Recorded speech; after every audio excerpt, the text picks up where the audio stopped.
we have the number 2 currency that's going from proof of work to proof of stake. Now, whether or not that's a good thing is irrelevant. But the structural fact is there's less issuance of it. And it's the only currency that's of this size that's doing this switch. So it's not like we care about what Solana is doing or Cardano is doing or me or any of these other, L1 competitors. ETH, it doesn't matter. This isn't about whether or not ETH processes more TPS than the other competitor. It's here's an emission schedule and an inflation schedule and a value. We know what it's going to be afterwards. We know it's almost impossible for you to pre-trade this situation. The flows are just going to be the flows, similar to the Bitcoin halving. We know how Bitcoin halvings have panned out over time. So I love this trade because I can be wrong on the Fed and still make money, in my opinion, on Ethereum, because the structural flows are dramatically changing in such a way that it gives, I think, the price enough upside to overcome possibly a negative macro environment. And that's the only trade that I see right now with that sort of setup, and it's a one-time thing. And, assuming that it actually happens, and whether it's September 13th or 15th, whatever the date is, and it's successful, then the flows start. And we see, are we going to be over the next few months? Okay, issuance reduces. Let's see the impact on the price. And so this trade is like a no-brainer in your mind? Yes. Okay, well, so if it's a no-brainer, why isn't it priced in? Or is it priced in already? I don't think people believe the merge is going to happen still. And I also... Really? Absolutely. I can't sit here and tell you that I think for, 100% that, okay, they're going to switch to proof of stake and think they're going to blow up. I don't know. What do I know? I'm just a trader. I'm not in the trenches, been a Ethereum developer since 2014 and built this thing, right? And if you've been around long enough, you've heard the talk about proof of stake, I don't know, 5, 6 years, 5, 7 years, whatever, however long. He's been talking about it since he's been around Ethereum. Has it happened yet? No. Right? And so your default response is, okay, show me proof of stake. Show me that it works. Show me that all the different applications function just as they did before. Show me that there's not going to be some bug that you didn't think of, some edge case that's going to blow up in your face, and you're going to require a hard fork to go right back to proof of work. You can't. There's nothing that's going to prove to me that's going to happen until it actually happens. Okay, sure. There could be, you got to sell the news and maybe the price goes up 20%. Okay, but unless you're telling me the number one repository of DeFi applications is going to stop, and even from today's levels, which are depressed, it's going to go down 95%, then what you're telling me is there's a certain demand to pay gas. The supply goes from 100 to 10, 99, or something, what is it, 90% down, whatever the amount is, right? Ergo, demand is greater than supply, the price has to rise. That's, unless you're telling me that DeFi usage and DApp usage fall off a cliff with the issuance amount as well. If you're not saying that, then you're saying that the demand is at the margin is greater than the supply. Therefore, the price has to rise. In my opinion. If you want to talk about where the market's really expecting, everybody's trading that strike. Now, let's call 3,000 by the end of the year.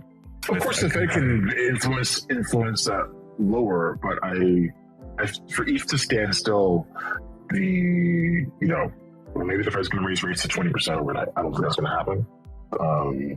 But at the end of the day, if there's a certain amount of demand and the supply isn't there to meet it, the price goes up. It doesn't matter if the cost of dollars is 4% or 2 or 25%. That's why I like the trade, because there's nothing to do about the liquidity constraint of the dollar, which a lot of crypto is a liquidity play on the reserve currency, because that's the system that we're rebelling against. We're saying this is a bad way to do things. We have a better way of doing things. But everybody's assets are in dollars, so if the cost of dollars goes up, then it kind of makes it more difficult to put into this new thing. This isn't about liquidity. Tell me another coin that's moved from proof of work to proof of stake, especially one that has what's it called, like $200 billion of market cap or whatever it is, right? Right. So that is it's a one-of-one sample size. I think we'd be in a much different sort of narrative construction if this merge event didn't follow on the heels of the entire credit part of the crypto ecosystem blowing up, right? So imagine the bullishness of just the average trader if they hadn't just lost all their money. And it's not just a retail punter; it's the biggest hedge funds, the biggest lending desks. They all got smoked, right? And so are you really going to be like, oh yeah, I need to go like cap in hand to my investors and raise a bunch more money when I guess prove they have no risk management policies and go buy this Ether thing when the dude's been talking about proof of stake for the last 6 years but hasn't done it? Please give me some more money, investors. They're like, get the fuck out of here. You have to forecast the level of usage of the network. I have a very good idea of what that's going to be, because that's going to say, okay, what's the gas fees are going to be that are going to be not offset by inflation, therefore the price goes up. That's what you're trading. My reason why I chose a December strike, it's obviously liquid, so that's end of year. Fourth quarter, people usually things either go up a lot or down a lot in the fourth quarter. Just human nature, right? And cycles. And then at the end of the day, they will have proven that they could get a very difficult technical thing done, and that speaks volumes to the quality of the team. It doesn't matter what that technical thing is. The fact that they were able to do it is very bullish, and that this is a narrative construction thing. And so, just finger in the air, pick the number out of my ass, and just go for it. We had the macro crash. We had credit collapse because we increased our liquidity. This is just classic, emerging market. This could be 1998 in Asia.